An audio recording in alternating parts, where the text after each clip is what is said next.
ha crecido enormemente. Lo que antes era un simple almacén donde Eduardo y algunos técnicos desarrollaban armas, ahora se había transformado en un centro de investigación armamentística, con decenas de graduados universitarios y técnicos trabajando allí. Su Majestad ha ordenado desarrollar más de una cosa. Para lograrlo, necesitamos algo de esta magnitud. Ah, sí, bueno, veamos algunos de los resultados. Eduardo y yo caminamos por el edificio de Vega Defensa, conversando de manera informal.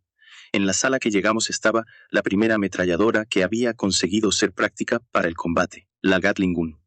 Aunque no podíamos usar el nombre del médico estadounidense Gatling, la llamamos simplemente Vega Ametralladora 43. A pesar del nombre, su diseño y funcionamiento eran casi idénticos al de la Gatling. Aunque quería que desarrollaran una ametralladora más avanzada, no conocía los principios complejos de cómo funcionaban. La Gatling Gun era la única arma de la que al menos sabía su apariencia. Este es el prototipo que hicieron hace 2 años, ¿verdad? Sí, es correcto. No pudimos producirlo en masa debido al costo. Hasta ahora, era raro que las armas se fabricaran con acero. El costo de producción de acero era extremadamente alto. Las armas y cañones del ejército mexicano estaban hechos de metales más baratos como hierro forjado o hierro fundido, y el acero solo se usaba en situaciones especiales, como en los grandes cañones navales. Sonreí levemente mientras comentaba. Supongo que ya habrás oído que el costo de producir acero ha caído drásticamente. Eduardo también sonrió. Sí, Su Majestad. El acero, con su alta resistencia, durabilidad, excelentes propiedades mecánicas, resistencia a la corrosión y la capacidad de ser optimizado mediante tratamiento térmico, era una gran ventaja para fabricar mejores armas. Uno de los mejores ejemplos de esto era precisamente la ametralladora. La alta velocidad de disparo y el uso continuo de una ametralladora eran imposibles de soportar con otros metales que no fueran acero. De hecho, el principal inconveniente de la Gatling Gun en su momento era el elevado costo de fabricación, lo que hacía del acero un material esencial. La Gatling Gun fue desarrollada en 1861, unos 6 años después de que el proceso Bessemer se implementara en Inglaterra. En Estados Unidos apenas comenzaba a usarse, y aún no se aplicaba a gran escala como en nuestra situación, lo que mantenía los precios del acero elevados. ¿O funciona bien? Sí, quiere verla en acción. Asentí, y los técnicos comenzaron a apuntar hacia un grueso bloque de concreto perforado. Vamos a empezar. Un técnico giró la manivela de la BA-43 mientras otro cargaba el alimentador de municiones. En cuanto el cañón rotorio comenzó a girar y las balas alcanzaron su posición de disparo,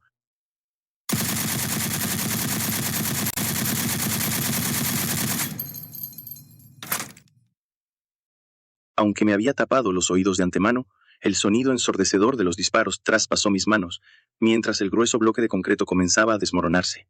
Después de unos 30 segundos, la ametralladora dejó de disparar. A un lado, vi a Diego con una expresión de asombro absoluto. Diego, ¿qué te parece? ¿Tragó saliva? Impresionante. Es como si cientos de hombres estuvieran disparando al mismo tiempo. Bueno, con razón. Este aparato dispara cientos de balas por minuto. Eduardo, ¿cuántas balas por minuto dispara exactamente? 300 por minuto. El modelo BA-45 que estamos preparando para la producción en masa llegará a las 500 balas por minuto. 500 balas por minuto.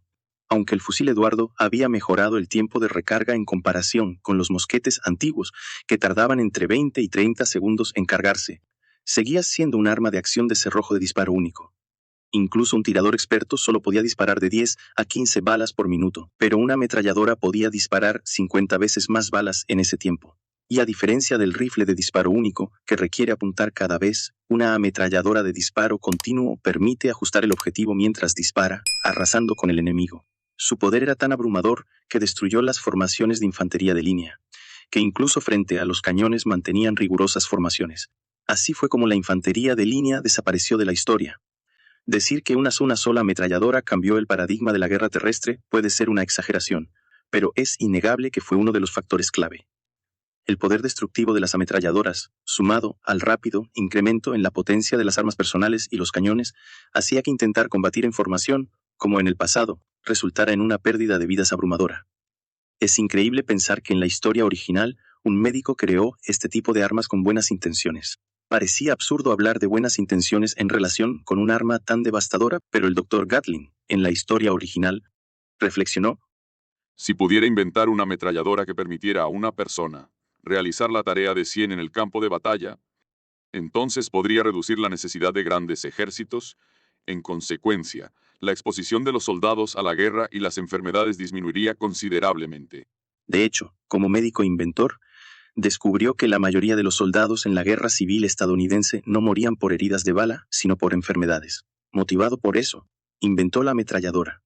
Sin embargo, después de su invención, las guerras causaron una mayor pérdida de vidas de lo que había anticipado. Eduardo, haz lo posible por acelerar la producción en masa.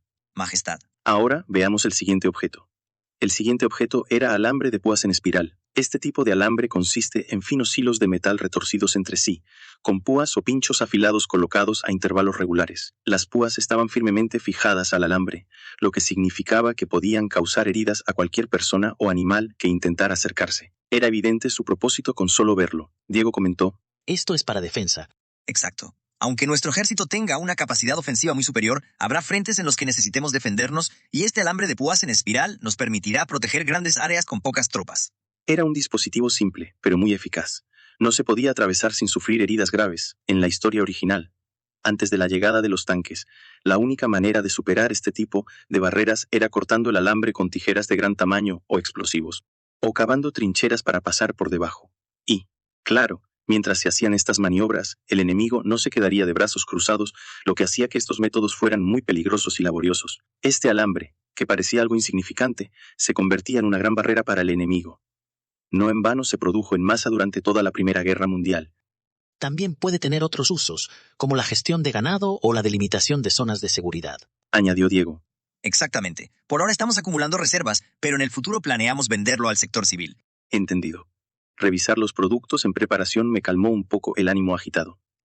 Quisiera hacer una declaración oficial ya mismo, dijo el presidente electo. Señor, por favor, espere una semana más. Todos lo llamaban presidente, pero su mandato no empezaba hasta el 4 de marzo. Por ahora, era solo el presidente electo. No es apropiado que un presidente electo tome la iniciativa cuando aún hay un presidente en funciones. ¿Cómo van las maniobras con la prensa? James Polk le preguntó a su asistente. Ya estamos empezando a recibir respuestas desde el norte. El asistente le entregó un montón de periódicos. Polk los hojeó rápidamente, fijándose solo en los titulares. ¿O México defiende al ladrón de caballos Tom? ¿O permitirá el gobierno esta humillación?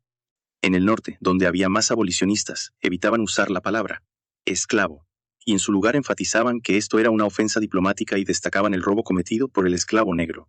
¿Cómo era de esperarse? Aunque la reacción en el sur fue inmediata y enérgica, en el norte, aunque más lenta, el enfoque y la finalidad de explotar este conflicto eran similares. Esto es lo que quiere la gente. Polk se sintió más confiado. El gobierno actual, que estaba en sus últimos días, no había hecho nada, pero él tenía la intención de abordar el asunto en cuanto asumiera el cargo. Es natural exigir una disculpa por este incidente, pero ¿no hay algo más que podamos hacer? Algo que sea más contundente. Tenemos un informe del embajador en México. ¿Le gustaría revisarlo? De acuerdo con la tradición, James Polk había comenzado a recibir información relevante inmediatamente después de ser elegido, y ahora se le informaba directamente sobre todos los asuntos importantes. ¿México está reclutando personal para llevar a cabo un censo? Un censo. Un momento después de murmurar para sí mismo, James Polk habló. Nosotros también deberíamos hacerlo.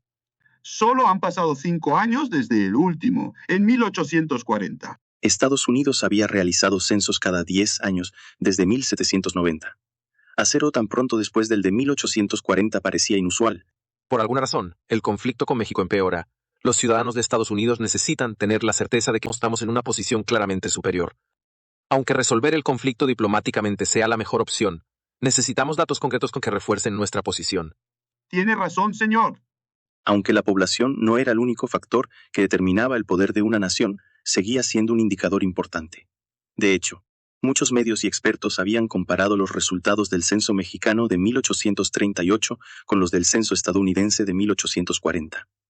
En 1838, México había reportado una población de 10.82 millones, mientras que en 1840 Estados Unidos tenía alrededor de 17 millones, lo que indicaba una diferencia considerable de casi 5.5 millones entre ambos países. El rápido crecimiento económico y la alta tasa de natalidad de Estados Unidos eran fuente de orgullo, y mostrar estos datos en un mismo año ayudaría a fortalecer la confianza nacional. Será la primera política que impulse, así que prepárense para empezar de inmediato. Quiero que se anuncie dentro de los 6 meses posteriores a mi toma de posesión. Fue así, señor. La fuga de Tom se convirtió en un gran tema de conversación en el sur, especialmente en las regiones fronterizas con México. Ese maldito esclavo ladrón de caballos. Muchos dueños de plantaciones estaban furiosos, sintiendo que su propiedad había sido robada, y reforzaron las medidas de seguridad que hasta entonces habían sido algo laxas. Si algo así pasa en mi plantación, los mataré a todos. No era raro que los dueños de las plantaciones despotricaran abiertamente con amenazas hacia sus empleados.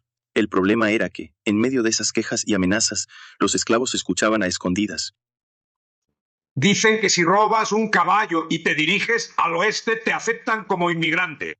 Para muchos esclavos que ya habían renunciado a la idea de la libertad, esa pequeña posibilidad era valiosa. Y no solo eso. Finalmente, hay una ruta de escape viable hacia el sur. El ferrocarril subterráneo, una organización secreta dedicada a la liberación de esclavos, había oído hablar de la fuga de Tom. Ayudar a los esclavos a escapar era una tarea extremadamente peligrosa, por lo que hasta entonces no habían podido operar en el sur debido a la baja probabilidad de éxito en llegar al norte. Así que estamos hablando de México. Todos ya lo sabían. El hombre asintió y continuó. Propongo formalmente que expandamos nuestras operaciones al sur. Todos estuvieron de acuerdo, no hubo objeciones. El hombre miró a los presentes en la sala antes de tomar una decisión final. Establezcamos una red en el sur y comencemos los preparativos para la liberación de más esclavos. El pequeño aleteo de las alas de Tom estaba a punto de desatar una tormenta. Y hasta aquí llega este capítulo. Muy pronto tendrán los siguientes en el canal, pero si no pueden esperar, recuerden que pueden convertirse en miembros dando clic en el botón Unirse para verlos antes que nadie. No olviden dejar su like y suscribirse si aún no lo han hecho. Gracias por su apoyo y nos vemos en el próximo video.